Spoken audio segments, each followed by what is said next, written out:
Hey guys, welcome back to another episode of our cocktail makings with me and Alec. We hope you enjoyed the last one, and we have a few drinks for you to try today with our acoustic cocktail concert at 7.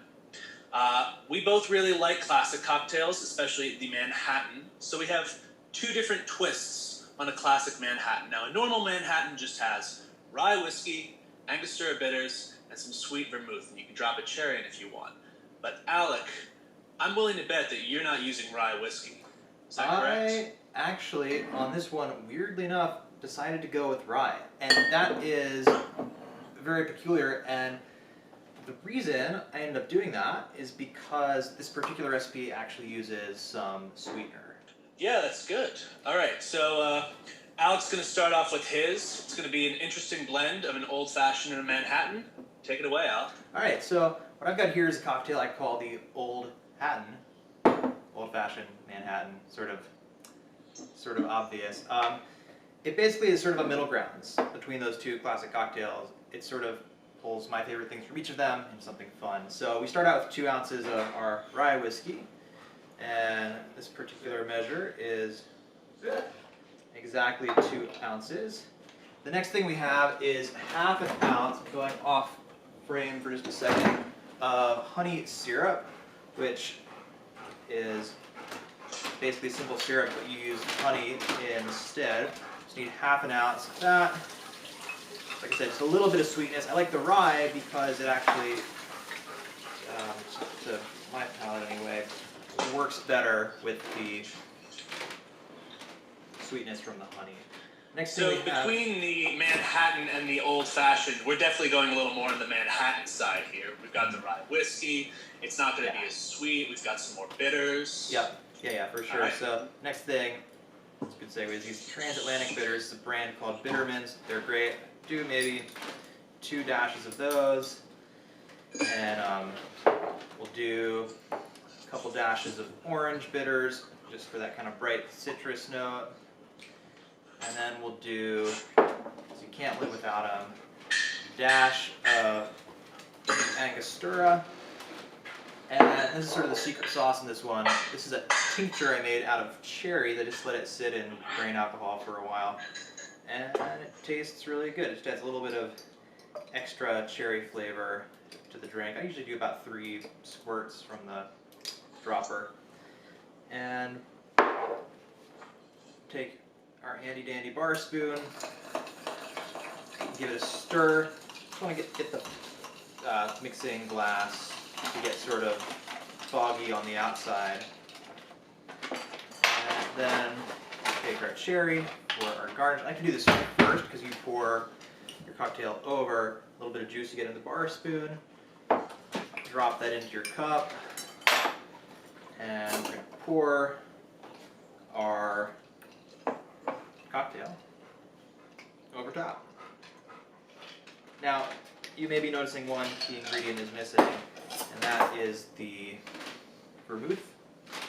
What I've been doing with this drink is just the slightest little float of vermouth across the top, just to give it that sort of Manhattan vibe. Just pour it on the back of the spoon. It doesn't have to be a lot, just want a little bit of flavor, and that is the Old Hatton cocktail. And how does it taste, Alec? It's great. Fantastic. It's really great. And a surprise appearance by Jay on the screen. Ernie likes it. Now, Alec, the reason I was surprised is because you and I, we've really done quite the opposite.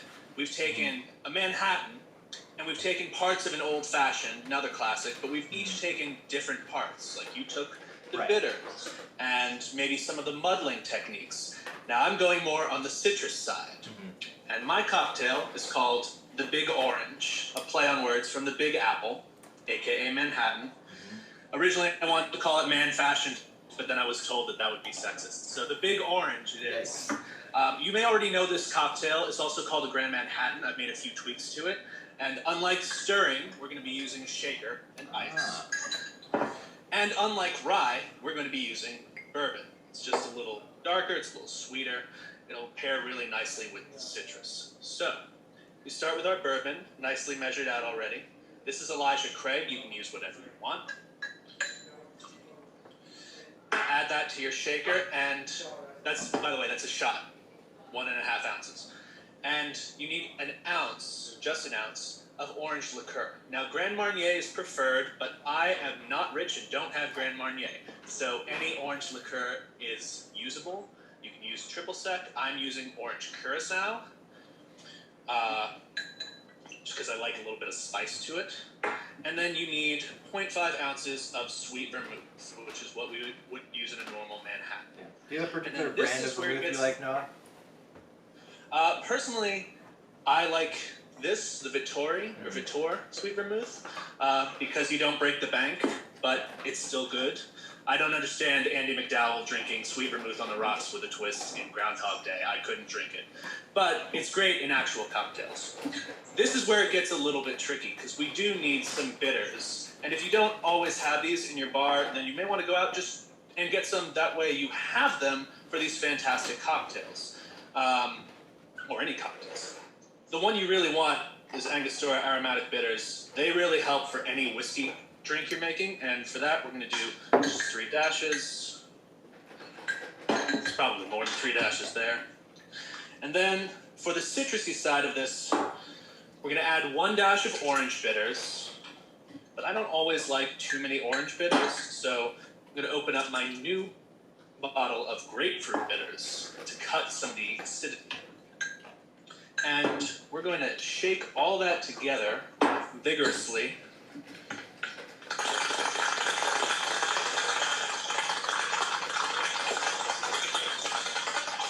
And you'll notice it's going to get this nice deep caramel color, which will look fantastic in your chilled glass. Now, while you're doing all this, you may want to have a glass chilled, a martini glass or a coupe glass. Works really well. And we're just going to strain that right into a glass here. It's a nice color. A very nice color. That's really good. Now, for garnish, we actually have a few options. You can opt for a Luxardo cherry, like Alec did, but I don't have Luxardo cherries. So I'm going with 2 other options. One of them is an orange peel expressed in the drink and over the rim. Gives it a nice citrusy flavor. But you don't drop it in. What you do want to drop in is a caramelized orange. Now this is where it gets really tricky, because you have to go out of your way and spend a half hour caramelizing oranges, but it makes for a very nice balance to all the acidity in the drink. And there you have it, a big orange. Cheers. Or rather, the big orange. Very tasty. I love that caramelized orange. All right. Well, we have the Old Hatton, a nice mix of the Manhattan with some Old Fashioned, and the Big Orange, which is probably the opposite. A nice Old Fashioned with a little bit of Manhattan. Yeah. I hope you enjoyed this. Maybe make this or any other cocktail to enjoy while we're playing some acoustic music for you tonight. And we'll see you tonight. Thank you very much. All right. Bye, guys. Thanks for watching.